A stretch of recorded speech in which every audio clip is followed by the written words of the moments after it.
Hi everyone, welcome to the Tech MIG webinar series. My name is Alex Paisner. I'm one of the co-chairs of the Tech MIG. I thank you all for joining us. If you could, on the right-hand side, you should see the GoToWebinar functions. If you could raise your hand real quick just to confirm if you can hear me, that would be perfect. We want to make sure that we're loud and clear here. Perfect. I see hands shooting up already. Thank you guys. Just wanted to make sure. We are going to get started in just a couple of minutes. We're going to wait about 2 more minutes, let a few more people trickle in, and then we will get started. My colleague, Stephen Tippett, is going to be running us through virtual meetings and webinars, so we appreciate your patience. We're going to get started in just a couple of minutes. Thanks.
All right, so we are going to get things rolling here, guys. Thank you, everybody, for attending. Welcome to the first Tech MIG webinar of the fall 2015 season. This is the first of 4 webinars that we're going to be holding over the course of the next 3 months to tackle helpful tech topics to help you guys get a few tips, save some time, become a little bit more efficient, and further leverage technology.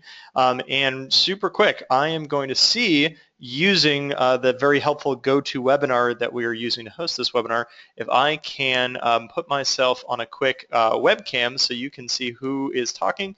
And joining me today is my colleague Stephen Tippett of Arcadia University. Hello, you guys can hopefully see a quick video of me. My name is Alex Paisner. I'm the Director of Enrollment at Global Experiences. We do international internship programs.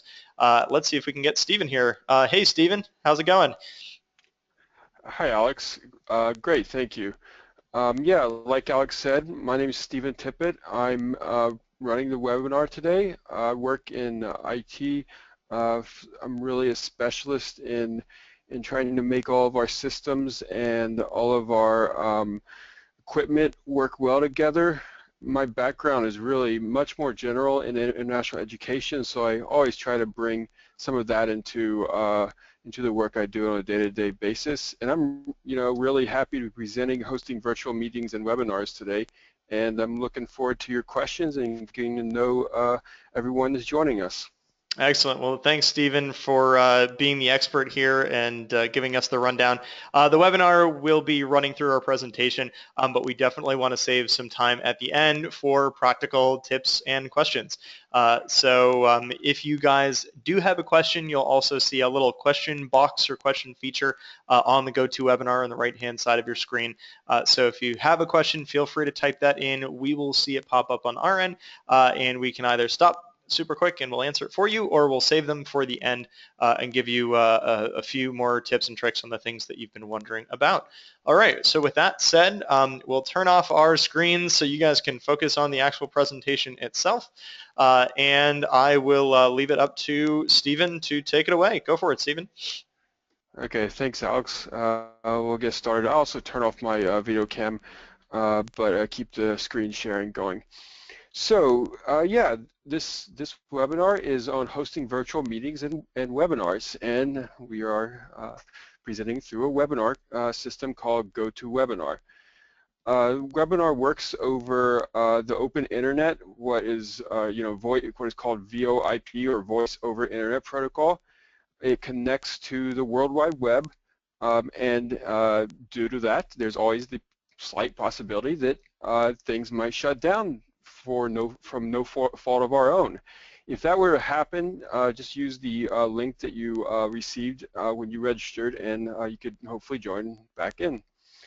We'll have a time for questions at the end of the session. Hopefully, we'll leave 15 to 20 minutes for that conversation, and to address what I'm sure you have very specific concerns and questions that might be helpful to get out there, and other people I'm sure are wondering similar things. Alex was kind enough to introduce the webinar, and he'll also be present. He's one of the organizers who you can contact if you do have any IT trouble, or you need some help with hearing us or seeing us, or something along those lines. And finally, we are recording this webinar, and we will make it available on the NASA TechMig site at that address, which you see on your screen. So to summarize what we are going to present for the day, we're going to talk about instructional design and goals of webinars, something that you should think about when you're considering doing a webinar, and why you're doing it and how you're going to do it, and to make sure that your requirements for the webinar actually meet what you're attempting to accomplish. And those requirements can be pretty complicated, actually. When you think about all the pieces that work together in producing an effective webinar that delivers the message you want to convey, we want to definitely pay attention to getting those requirements written down and understood and addressed.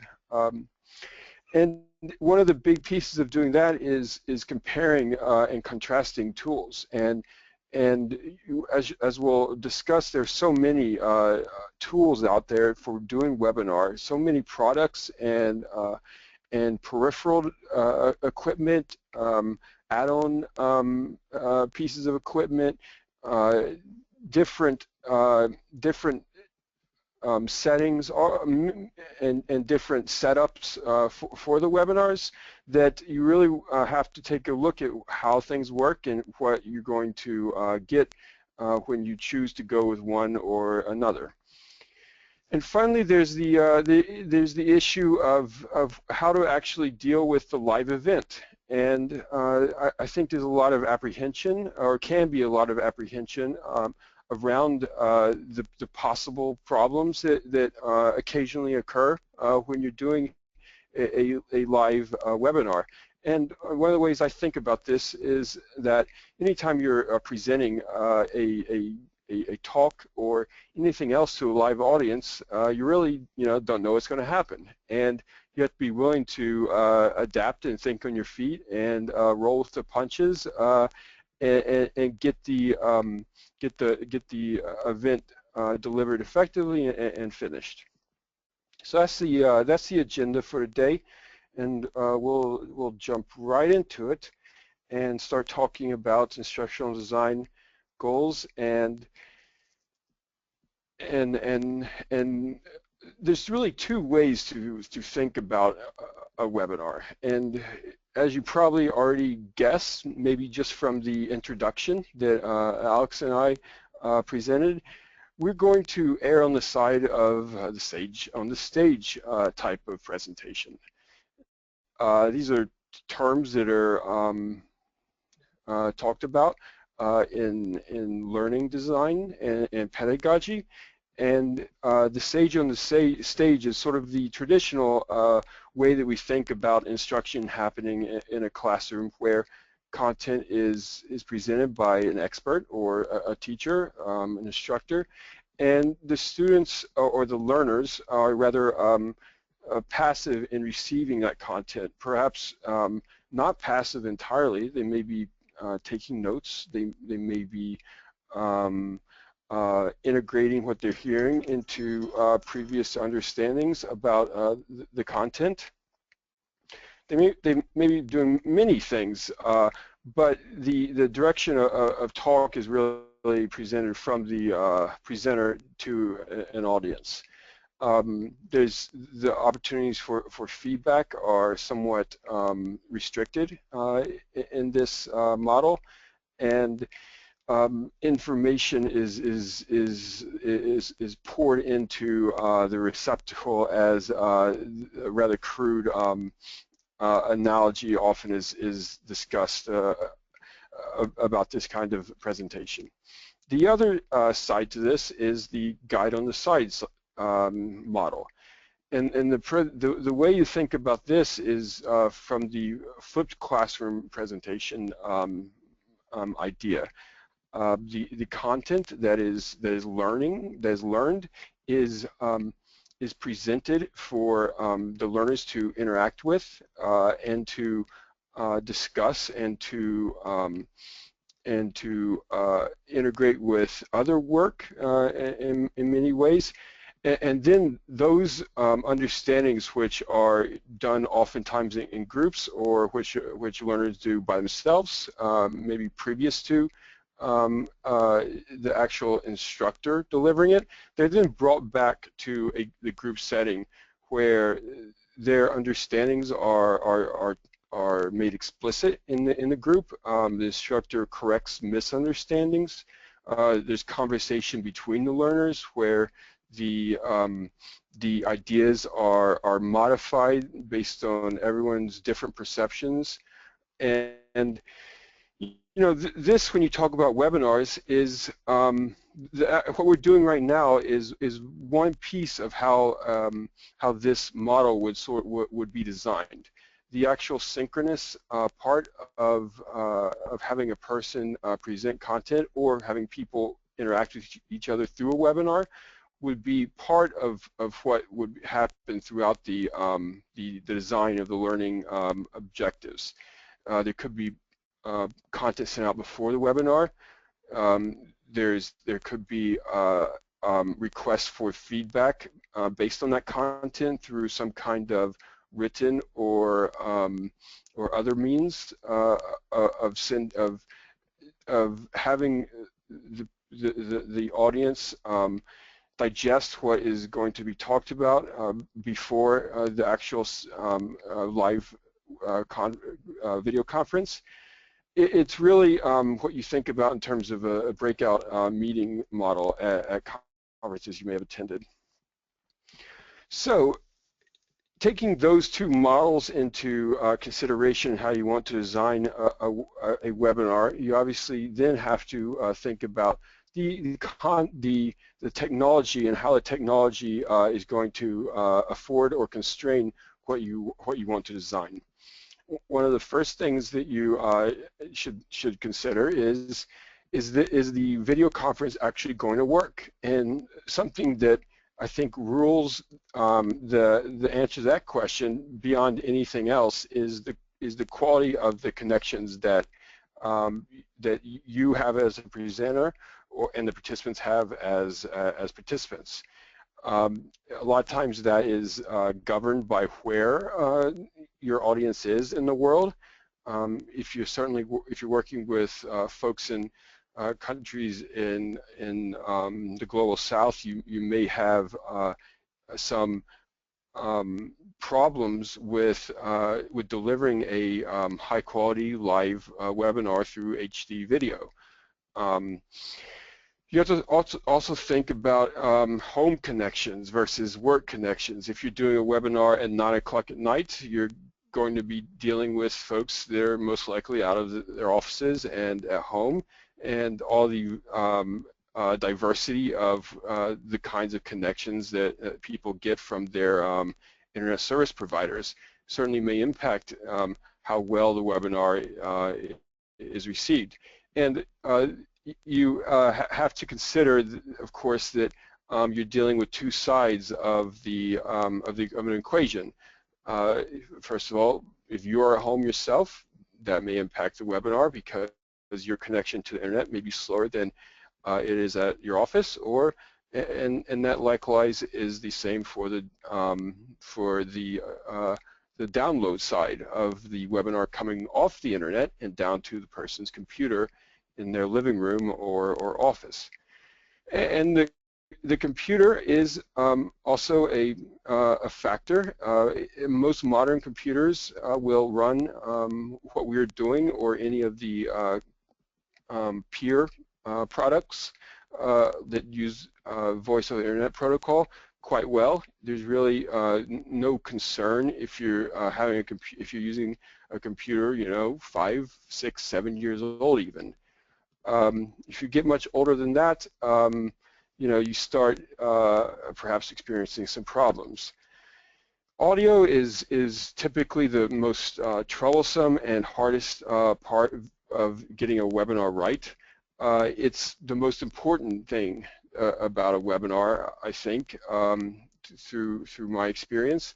And it's the part that has the most variables in terms of settings on a computer, devices like a headphones, which you saw I'm wearing, or a microphone, the room that you're literally in terms of the acoustics, and other things also. And then finally video, and video really goes into the issue at the top of the screen in terms of bandwidth. When you're running a high definition video, that eats up the majority of the bandwidth that a webinar demands. And a lot of times turning off video is sort of a first step in troubleshooting when you're having connection problems. So that's just an overview of some of the issues we'll dive down into, starting with audio.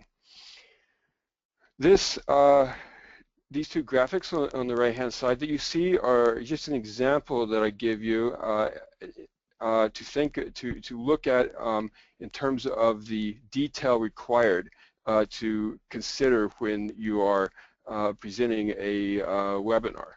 So this is not a reference so much in terms of these are not instructional guides that I recommend you follow if you're doing this, but it's indication that something as simple as the different plugs that you use determine a lot about how you set up settings on a computer. The VGA plug at the top has a audio cable that also must be plugged into a computer, where the HDMI display plug carries audio and video through one connecting device. So and then you can get down into the operating systems and differences in troubleshoot for first setting up and then troubleshooting what happens when you try to connect these devices. If you're dealing with a Windows computer, which 90% of the world has, but maybe less so in the university setting, you're really thinking about a different way to set your audio settings up than if you're using a Macintosh. So it's just, again, an idea of sort of the preparation that you need to think about when presenting a live event.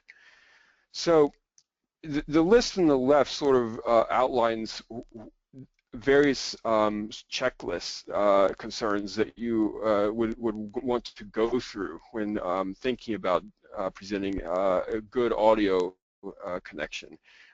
If you have a webcam that you're running, most webcams have a microphone in them. But it's very possible the webcam is far from where you're presenting. Therefore, the microphone would not pick up your voice or the voice of you or whoever else is in the room very well. If you set up a dedicated USB microphone, that also connects to your computer. That could certainly be closer to where you are, but then you might have other problems, and chief among those would be possible audio feedback. If you have speakers in a room and a USB microphone, the speakers coming out of a display would feed audio back into the microphone, and then you get a audio loop that is, would ruin your content.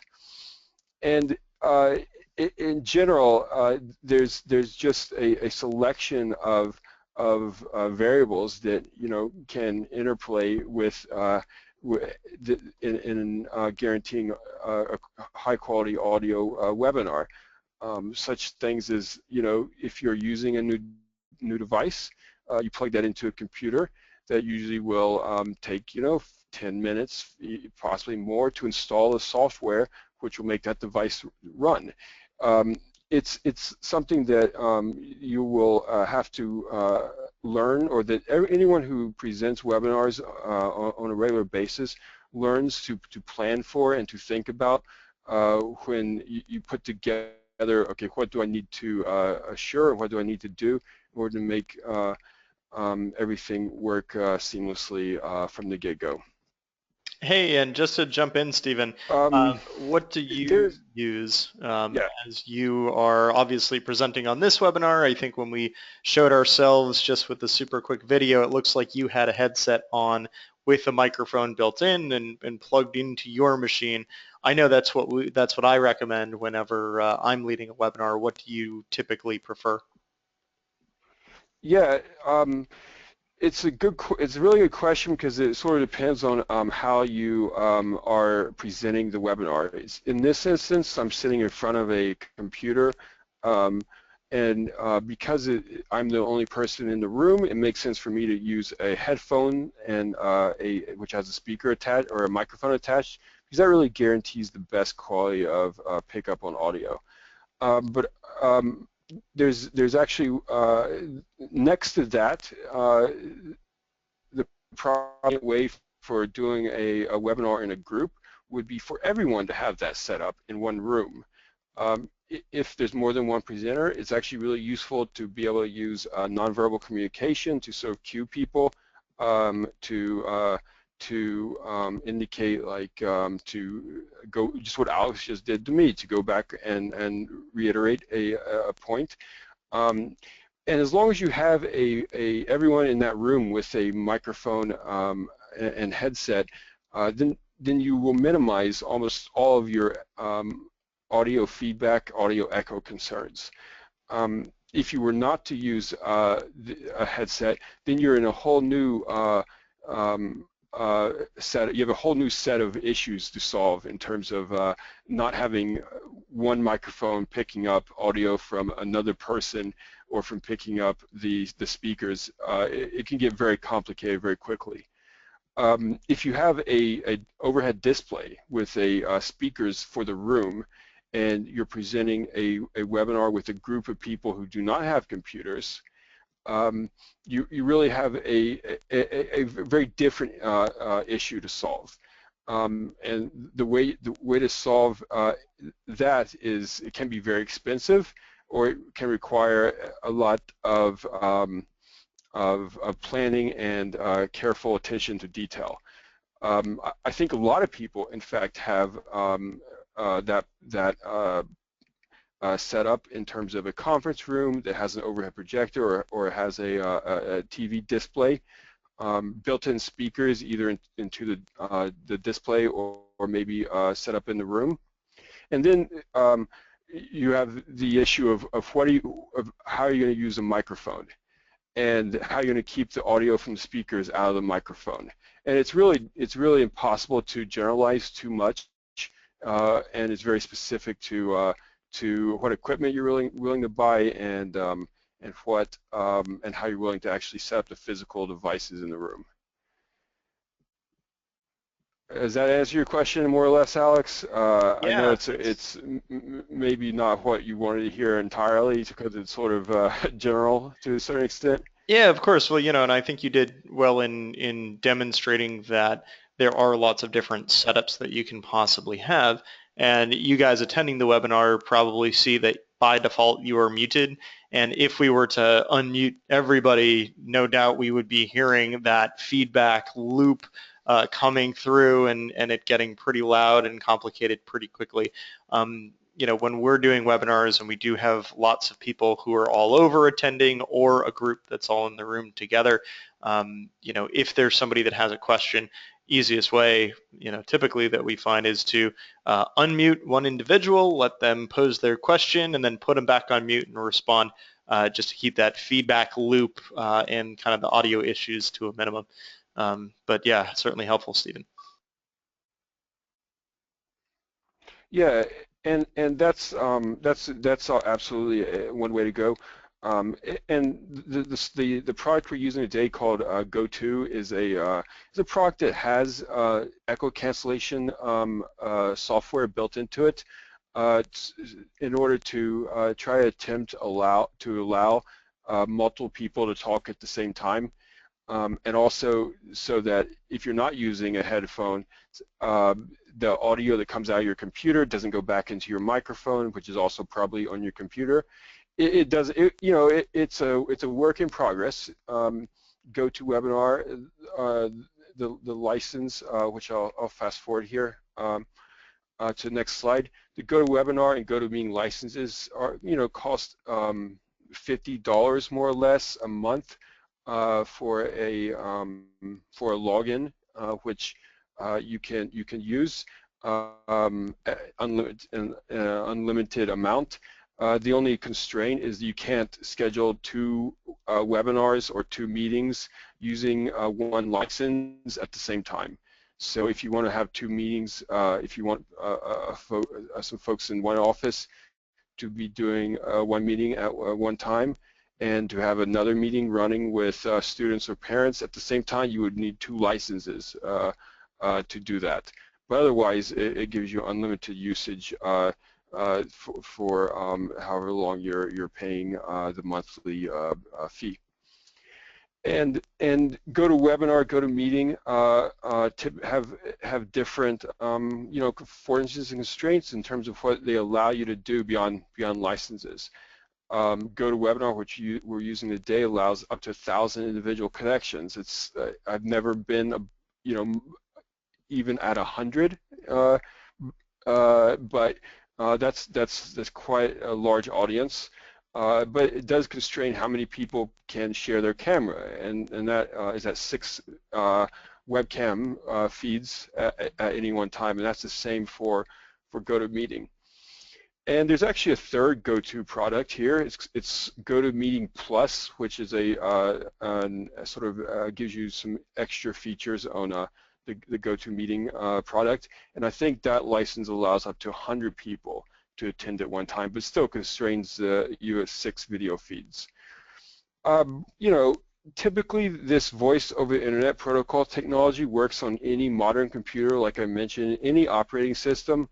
In case anyone's running Linux, even that operating system I'm sure would work. And it gives you a selection of features. Today you can use the question feature to ask questions about the webinar, which we can see as they come in.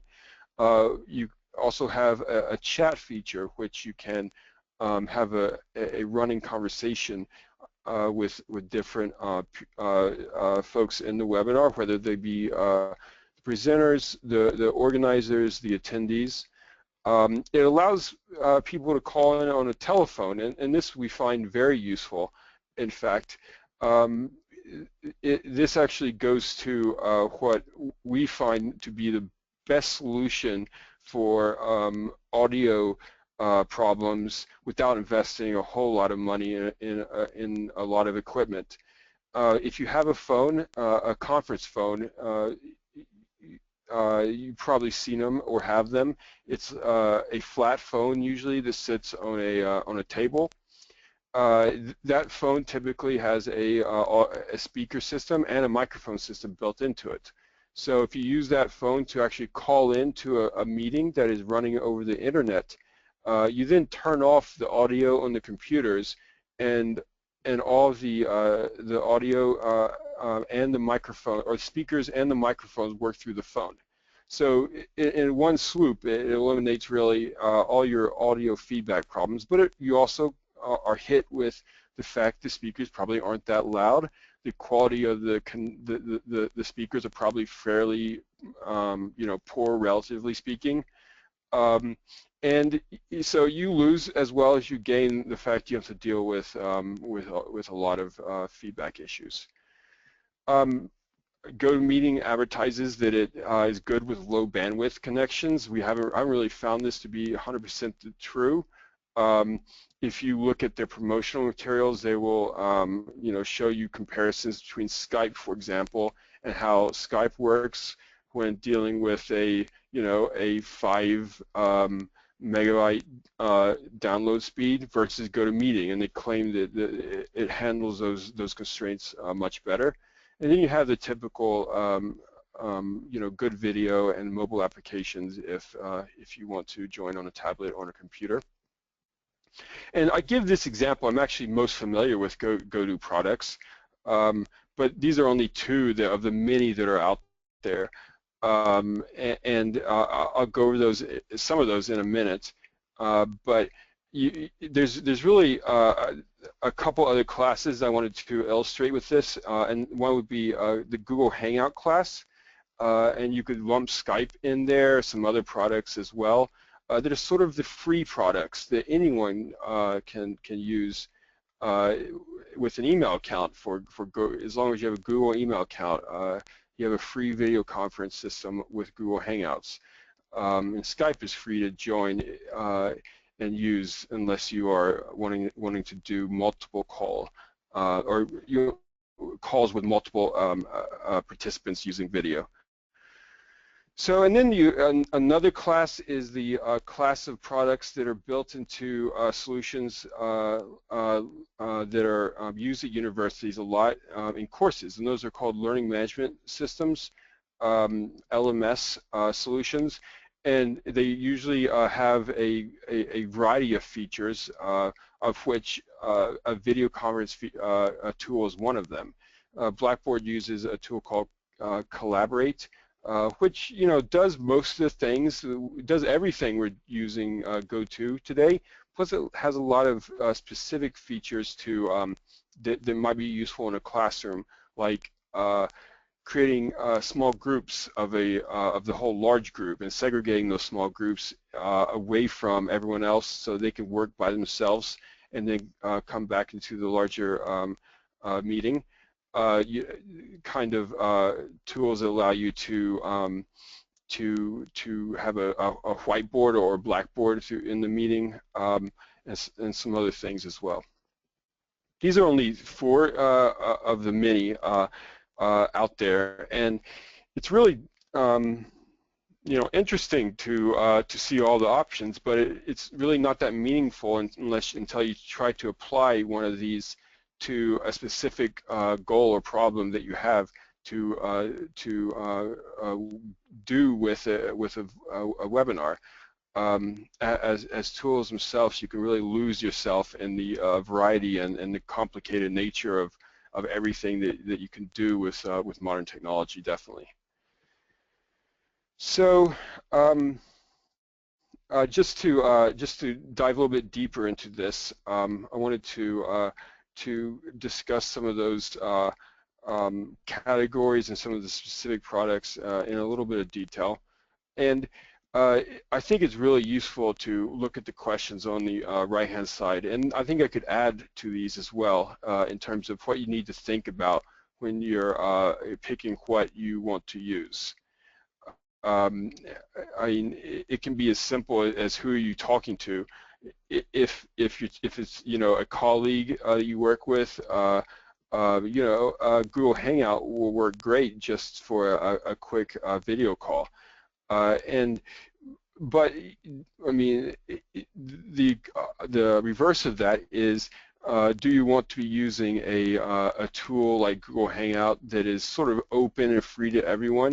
If you're having a discussion with parents or students about an upcoming course that's departing to orient those folks to what's about to happen. I don't know.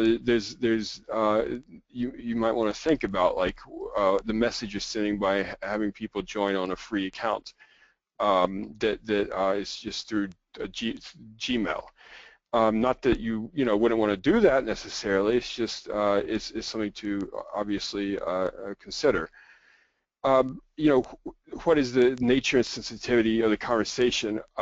If you get into some secure video conference that you have to do that is of a private nature, you probably want to make sure that that kind of information is not, even if it's only available to a technology company, there could still be a possible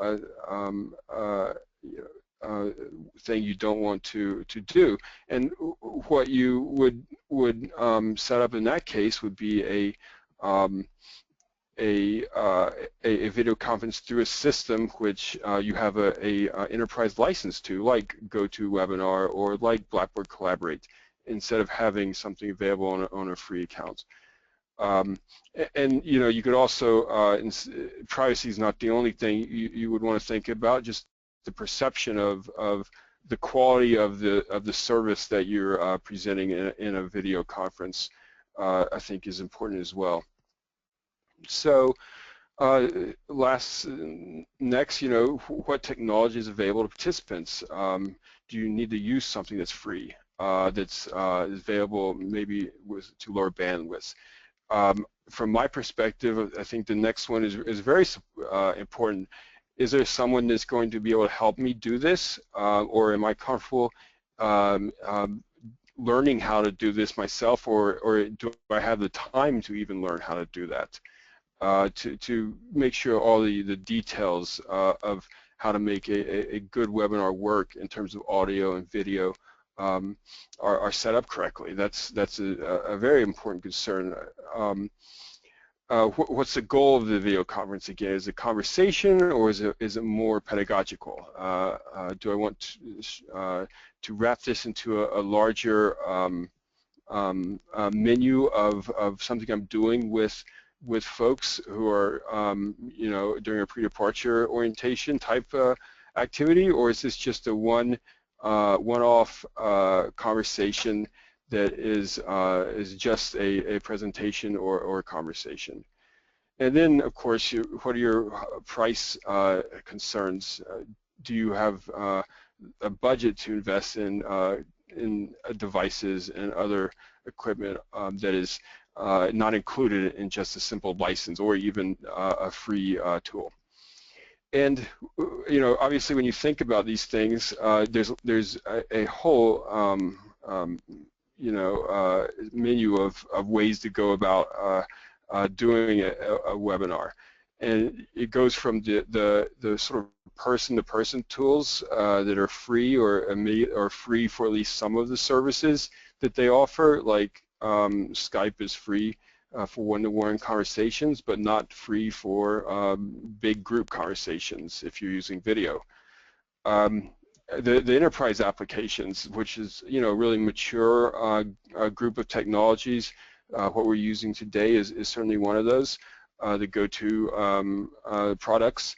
But you have Cisco WebEx, which is also a very similar product. Adobe Connect is also a similar product, does many of the same things. It's a little bit into the learning technologies area, but not entirely. High5 is in a group of products that are more sort of Web 2.0, more newer in many ways. They sort of integrate some of the seamless features of using a mobile technology into the video conferencing format.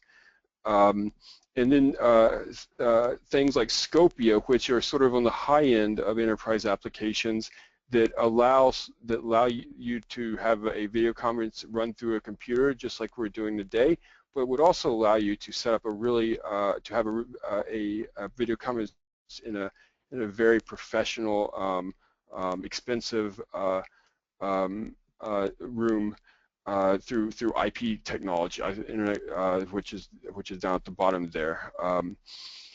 So, and then you have the LMS tools that most universities have as an option. Almost any course probably that is taught online, or even that has an online component to it, or even a course that is face-to-face but has a LMS module as well, would have one of these. And it's not just courses, but most LMS tools also have as a thing, a video conferencing features that staff who are not teaching could use on the side of any course that's being taught. And then finally, the kind of setup that you might see in president's offices or conference rooms that are used by senior leadership at universities, involving the Polycom and Cisco technologies that really allow a very seamless and professional connection between two groups of people. So again, this is really just an overview of a few of these things. There's many out there that are available, and I could certainly direct like folks in some directions if you're interested in taking a very close look at what your requirements are and what's out there that could meet those requirements. So let me jump forward and we've covered a lot of this, and this is really just a very quick summary of some of the concerns that you would want to think about when you're actually setting up a video conference in place, in situ, you could say, what it is you're trying to do and how you're going to do it. Do you have this equipment, any of this equipment, and how are you going to actually set it up physically? All those concerns are important. The Yeti Blue microphone is a very good microphone. It's quite inexpensive. That I'd recommend if you're interested in doing webinars. It's can pick up an entire room, really. I would say 10, 15, 20 feet. I've used them in classrooms with 20, 25 groups of students before, and it's done okay. A ceiling microphone becomes more expensive, but those can still work also just through a computer. There's microphone arrays that can be installed in the ceiling that can really pick up a whole conference room. That then will just work through a computer, and you don't really need a lot of the other expensive technology. In terms of echo cancellation and some of the other stuff you can get from Polycom or Cisco. And then, like I said, a lot of the conferences we do is just through a conference phone that's on a table with a built-in speaker and microphone, and that seems to work very well for guaranteeing a minimum quality of audio and few issues. But you can certainly do better than that as well. And then, you're obviously watching my screen. If there was 3 people in this room presenting, there's some tools that you can use to switch automatically from one computer to another, and have folks sort of go back and forth without a person like Alex or myself controlling it through the GoToMeeting control panel. Which is also, an option if we wanted to have other people present. It's not too difficult, but some of the stuff makes it, like the barcode click share, makes it a little bit easier. And then just good webcams. They're pretty available and not too and they give and almost any $50 to $100 webcam will give you high definition video. And then, what I really consider the most difficult, trying part of a webinar, and is making sure it runs correctly, and dealing with the issues that do come up almost inevitably when you're trying to do something that's complicated. And I would really just emphasize that the most important thing in terms of using this method of communication, which I think has a lot of advantages in in in um, in sharing and making sure that that everyone's on the same page, is that you have to be willing to deal with non-perfection, um, and own your feet thinking, and workarounds, because they will come up, usually fairly minor, but you have to have a toleration for those to happen and to deal with them as you go. And it also comes into the I would also add that it comes into when you're thinking about how to do a webinar.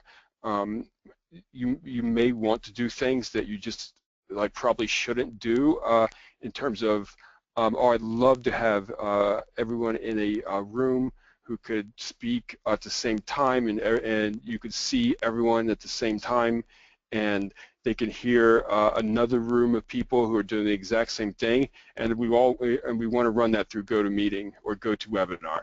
And thinking about that may just be impossible, and you have to um, pare down sort of those perfect scenario desires to what's feasible, and is going to give you more confidence it will work correctly. And then, of course, testing. I would testing delivery as well as testing the performance of the system is very important. I always test what we're going to do before we do it, especially when talking with folks outside the institution, or parents or students, or faculty members. So that's pretty much what I wanted to present. I think we have a few minutes left to have some feedback or questions, and I'd absolutely like to hear what you're thinking, and see if I could help you at all. Yeah, thanks so much, Stephen. And just so you guys know, practicing what we preach before our 2:30 appointment for this webinar, Stephen and I, as with any webinar, hopped on a few minutes early to test that our microphones were working as needed, that we were both in quiet areas, that our bandwidth was okay, and we weren't having technical issues. Making sure that I could make him the presenter up in Pennsylvania and me here in Maryland. So even though we've been doing this for a long time and are fairly well versed, it's always logging on early, working out the kinks if there are any, and then having it nice and polished by the time people start arriving is always a best practice. And yeah, so if you guys have particular questions, feel free to type them into the chat box that is on the right-hand side on your GoToWebinar. We will see those pop up on our end, and we're happy to run through any that you do have.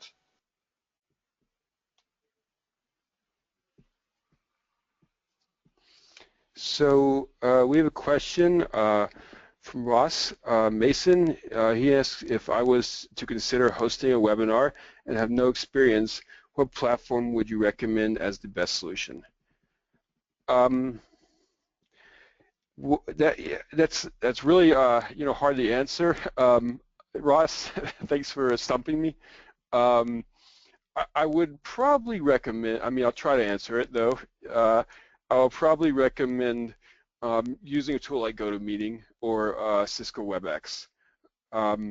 They're easy enough to use, especially if you're just using a computer to computer or computer to mini computers type setup, that you probably be able to deal with any issues like connecting the correct audio input, making sure that the speakers are working, making sure your participants also have their microphones on if they're using them, or their speakers are working, and so on and so forth.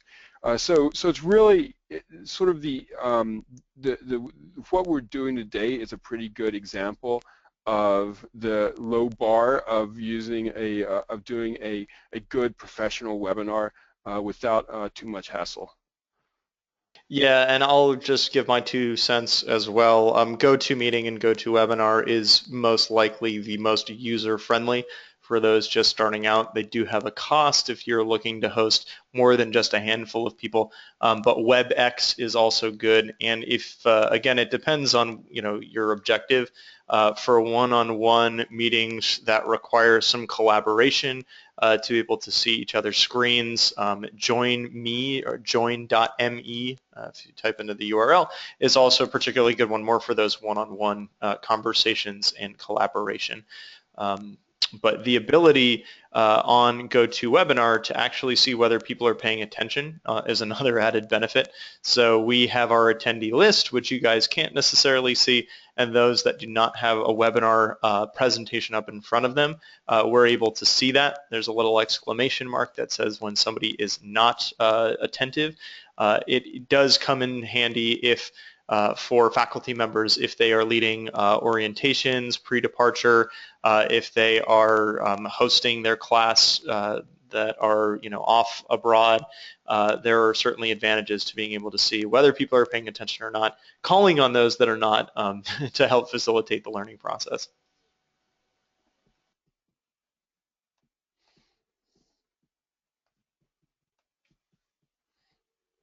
Great. Do we have any other questions?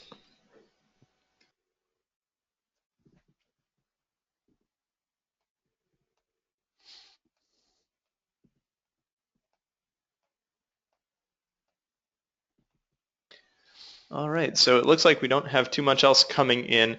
One of the other things that I would just stress, Stephen, we're lucky enough to have here is, one of the technology experts, and that is his job over at Arcadia University.